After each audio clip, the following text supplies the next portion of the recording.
This video is created entirely with the assistance of artificial intelligence, AI.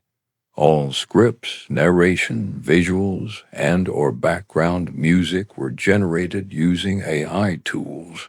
It is intended for entertainment and educational purposes only. Any resemblance to real persons, events, or places is purely coincidental.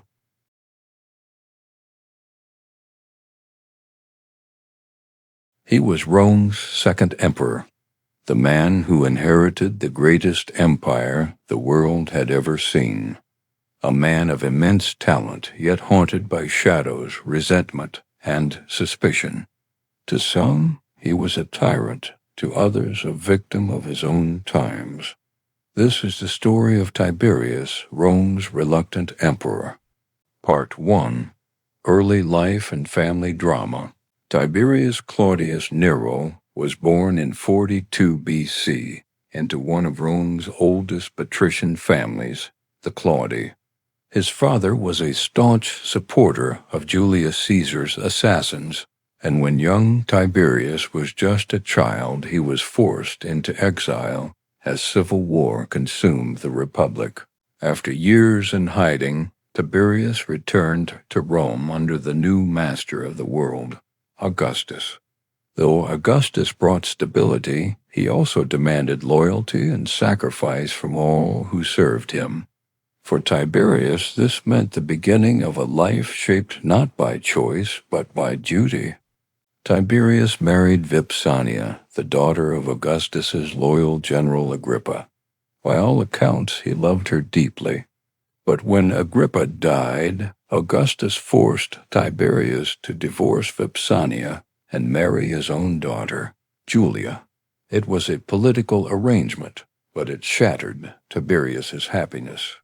This forced marriage marked a turning point. Julia lived a scandalous life, infamous for her affairs. Tiberius, humiliated, withdrew from public life and even exiled himself to the island of Rhodes.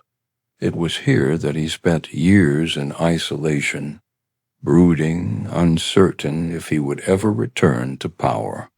Part 2. Military Career and Rise to Power. Despite his withdrawal to Rhodes, fate would not allow Tiberius to fade away. With the deaths of Augustus's grandsons Gaius and Lucius, there was no one left to inherit the throne. Reluctantly, Augustus recalled Tiberius, and soon the Claudian general proved his worth on the battlefield. In Germania, he led Rome's legions against fierce tribes, pushing the empire's borders further than ever. In the Balkans, he crushed rebellions that threatened Rome's control. His campaigns were disciplined, ruthless, and effective, earning him the loyalty of the soldiers and the respect of Augustus. But Tiberius's triumphs came at personal cost. His marriage with Julia collapsed, his reputation in Rome suffered, and though Augustus had adopted him as heir, the Senate remained wary. Tiberius was never loved, only respected. Part 3. Becoming Emperor. In 14 AD, Augustus died. The empire mourned its first emperor, and all eyes turned to Tiberius. He was 56 years old, a seasoned general, a reluctant ruler. At the Senate he claimed he did not want absolute power, yet he accepted it all the same. His first years as emperor were cautious. He followed Augustus's policies closely. He balanced the treasury, kept the empire stable, and avoided reckless wars. Yet from the beginning there was tension. The Senate mistrusted him, and he mistrusted them. Part 4. The Shadows of Power. Sejanus. Soon, a new figure rose in influence. Lucius Aelius Sejanus, commander of the Praetorian Guard.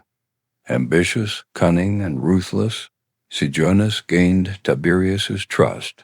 While the emperor grew weary of politics, Sejanus seized control of Rome. Sejanus orchestrated treason trials, silenced rivals, and eliminated enemies. Even members of the imperial family fell under suspicion. The city of Rome became a place of whispers and fear. Meanwhile, Tiberius withdrew more and more from the capital. By 26 AD, he abandoned Rome entirely, retiring to the island of Capri. From there, he ruled in isolation, while Sejanus dominated the empire. Part 5. The Retreat to Capri. On Capri, Tiberius built magnificent villas overlooking the sea. He surrounded himself with astrologers, philosophers, and informants. Ancient writers painted his retreat as one of depravity and cruelty, stories of orgies, torture, and debauchery. But how much was truth, and how much was rumor? While the emperor hid on Capri, Sejanus's power grew unchecked. But in 31 AD, Tiberius finally struck back. Secret letters arrived in Rome condemning Sejanus as a traitor. The Senate turned on him. Within hours, Sejanus was executed, his body torn apart by the mob. Part 6. The Last Years and Death. After Sejanus's fall, Tiberius became more suspicious than ever. The final years of his reign were marked by paranoia and purges. Friends, allies, even family members, none were safe from accusation.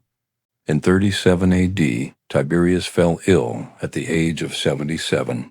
At first it seemed he might recover, but according to rumor, he was smothered to death on his sickbed, clearing the way for his successor, Caligula. Part 7. Legacy.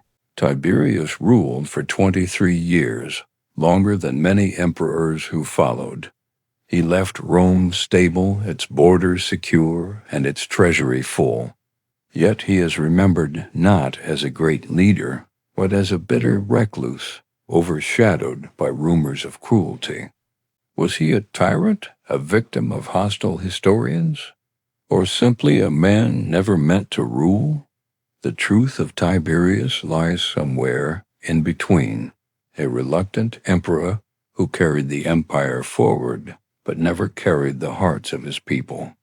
Thank you for joining us on this journey into the shadows of Rome's history.